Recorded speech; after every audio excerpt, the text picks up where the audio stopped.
Good morning children. How are you all? I know you all are well.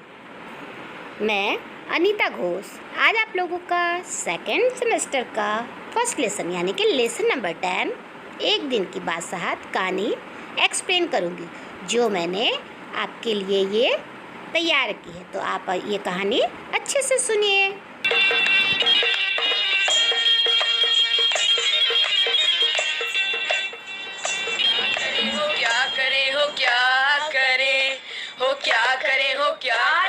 क्या सलीम, चलो फौरन सो जाओ। अम्मी की आवाज ऐन उस वक्त आती थी जब वे दोस्तों के साथ बैठे कव्वाली गा रहे होते थे या फिर सुबह बड़े मजे में आइसक्रीम खाने के सपने देख रहे होते कि आपा झिंझोड़ कर जगा देती। जल्दी उठो, स्कूल का वक्त हो गया।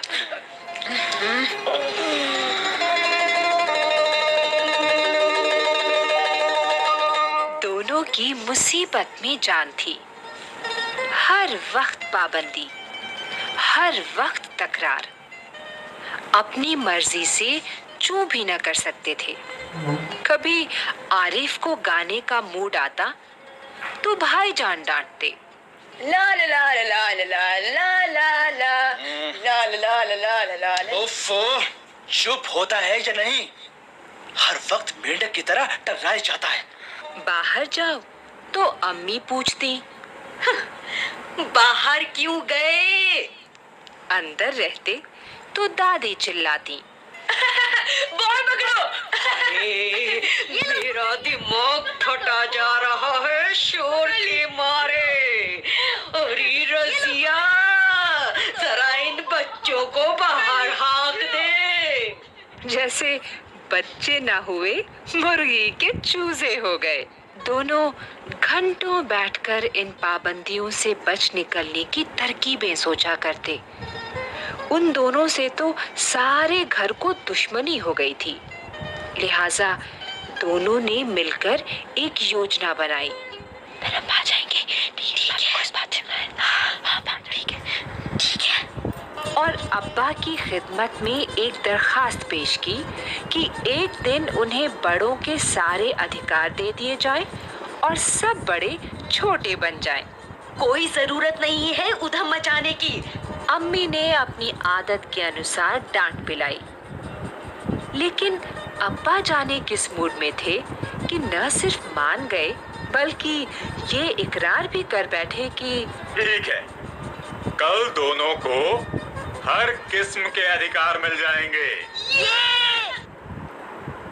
अभी सुबह होने में कई घंटे थे कि आरिफ ने अम्मी को झिंझोड़ डाला। अम्मी, अम्मी, जल्दी उठिए, नाश्ता तैयार कीजिए। वो अम्मी ने चाहा एक झापड़ रसीद करके सो रहे, मगर याद आया कि आज तो उनके सारे अधिकार छीने जा चुके हैं। फिर दादी ने सुबह की नमाज पढ़ने के बाद दवाएं खाना और बादाम का हरीरा पीना शुरू किया तो आरिफ ने उन्हें रोका। तौबा है दादी, कितना हरीरा पिएंगी आप? पेट फट जाएगा। अरे रुक तो। और दादी ने हाथ उठाया मारने के लिए। नाश्ता मेज पर आया तो आरिफ ने खानसामा से कहा, अंडे और मक्खन वगैरह हमारे सामने रखो। दलिया और दूध बिस्कुट इन सबको दे दो। जी। आपा ने कहर भरी नजरों से उन्हें घूरा, मगर बेबस थी, क्योंकि रोज की तरह आज वो तरमाल अपने लिए नहीं रख सकती थी। सब खाने बैठे तो सलीम ने अम्मी को टोका, अम्मी, जरा अपने दांत देखिए, पान खाने से कितने गंदे हो रहे हैं। मैं तो दांत मांज चुकी हूँ। अम्मी ने टालना चाहा। नहीं, चलिए उठिए।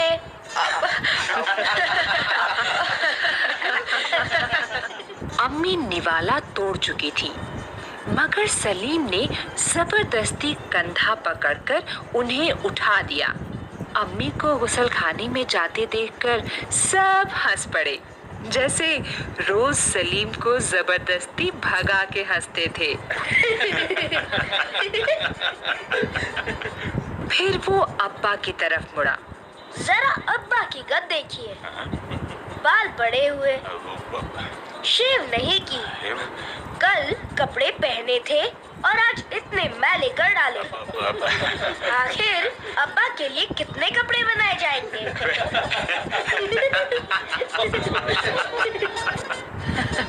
ये सुनकर अब्बा का हंसते हंसते बुरा हाल हो गया।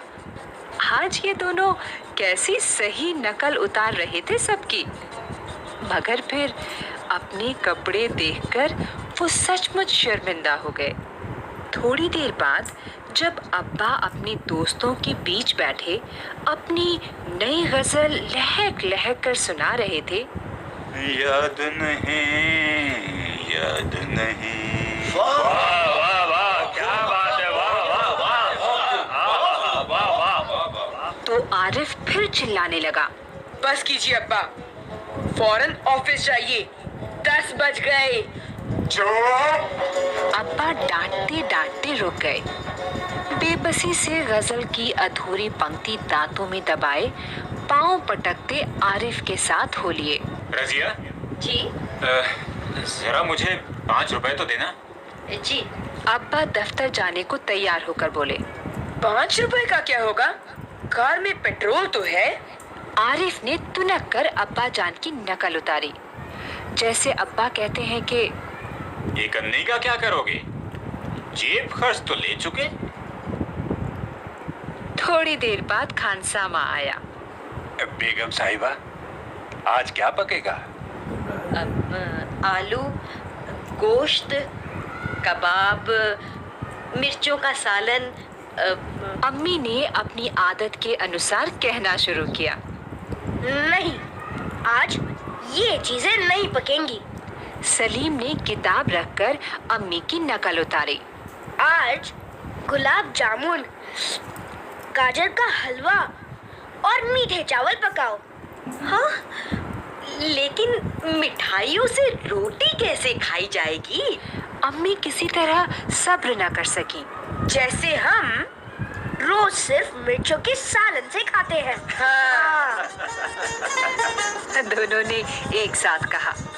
कितनी बार दूसरी तरफ दादी किसी से तू तू मैं किए जा रही थी। मैं तो तंग हो चुकी हूँ, क्या करूँ? दादी तो शोर के मारे दिमाग पिघलाए दे रही हैं। आरिफ ने दादी की तरह दोनों हाथों में सिर थामकर कहा। इतना सुनते ही दादी ने चीखना चिल्लाना शुरू कर दिया। ओफो, आज ये लड़के मेरे पीछे पंजे झाड़ के पड़ गए हैं। ये तसल्ली रखो अम्मी, बस एक ही दिन की तो बात है। अच्छा। मगर अब्बा के समझाने पर खून का घूंट पीकर रह गई। कॉलेज का वक्त हो गया तो भाईजान अपनी सफेद कमीज को आरिफ सलीम से बचाते दालान में आए। अम्मी, शाम को मैं देर से आऊंगा, दोस्तों के साथ फिल्म देखने जाना है। खबरदार। आरिफ ने आंखें निकालकर उन्हें धमकाया। कोई जरूरत नहीं फिल्म देखने की, इम्तिहान करीब है और हर वक्त सैर सपाटों में गुम रहते हैं आप। अच्छा, मैं पहले तो भाईजान एक करारा हाथ मारने लगे, फिर कुछ सोचकर मुस्कुरा पड़े। लेकिन हुजूर आली, दोस्तों के साथ खाकसार फिल्म देखने की बात पक्की कर चुके हैं, इसलिए इजाजत देने की मेहरबानी की जाए। उन्होंने हाथ जोड़ के कहा। बना करे, बस मैंने एक बार कह दिया। उसने लापरवाही से कहा और सोफे पर दराज होकर अखबार देखने लगा।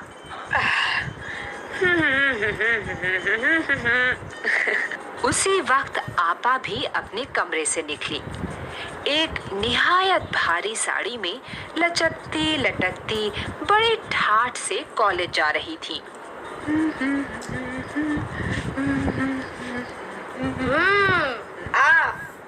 सलीम ने बड़े गौर से आपा का मुआयना किया। इतनी भारी साड़ी क्यों पहनी? शाम तक गारत हो आएगी। इस साड़ी को बदल कर जाइए। आज वो सफेद वॉल की साड़ी पहनना। अच्छा, बहुत दे चुके हुक्म। आपा चिढ़ गई। हमारे कॉलेज में आज फंक्शन है। उन्होंने साड़ी की शिकनें दुरुस्त की। हुआ करे, मैं क्या कह रहा हूँ, सुना नहीं? अपनी इतनी अच्छी नकल देखकर आपा शर्मिंदा हो गई। बिल्कुल इसी तरह वो आरिफ और सलीम से उनकी मनपसंद कमीज उतरवाकर निहायत बेकार कपड़े पहनने का हुक्म लगाया करती हैं। दूसरी सुबह हुई। सलीम की आंख खुली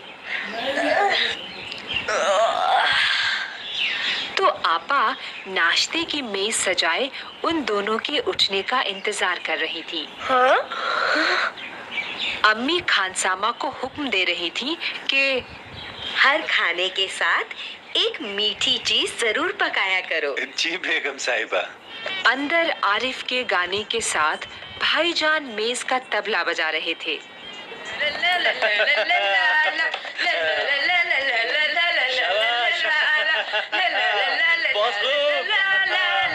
क्या बात है आरिफ?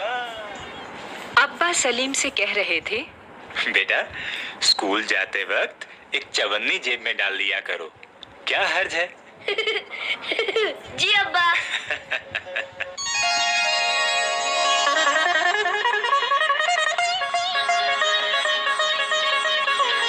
जो आप लोगों ने ये कहानी सुनी, मुझे आशा है आप लोगों को अच्छे से समझ में आ गई होगी।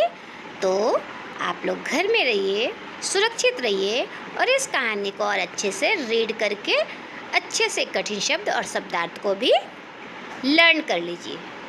घर में रहिए, सुरक्षित रहिए। Thank you.